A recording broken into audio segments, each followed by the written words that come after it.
Chers amis, le 14 juillet, c'est la fête nationale. Et c'est l'occasion pour nous de revenir sur une année qui a été riche en événements.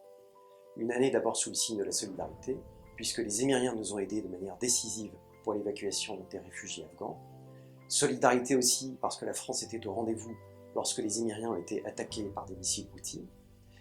Solidarité enfin lorsque le président de la République est venu ici le 15 mai pour les funérailles de Cheikh Khalifa et bien sûr pour les féliciter Cheikh Mohammed pour son ascension au poste de président de la Fédération des Émirats Arabes Unis. C'était une année de rayonnement également, puisque c'était l'année de l'Expo universelle à Dubaï, ce grand succès international si bien mené par les Émiriens. Rayonnement aussi puisque c'était la présidence française de l'Union européenne, au cours de laquelle tant de sujets importants ont été décidés. Mais ce fut également une année de défis. Et j'aimerais mentionner en particulier l'Ukraine, cette terrible guerre d'agression menée par la Russie, sans aucune raison, sans aucune légitimité, qui cause des dizaines de milliers de morts, des millions de réfugiés, et aujourd'hui, une crise agricole et alimentaire de proportions mondiales.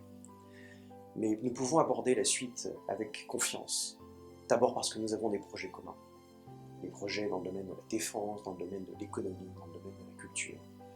Confiance également parce que l'amitié entre nos dirigeants et entre nos peuples est extrêmement forte. Confiance enfin parce qu'il y a vous, la communauté française.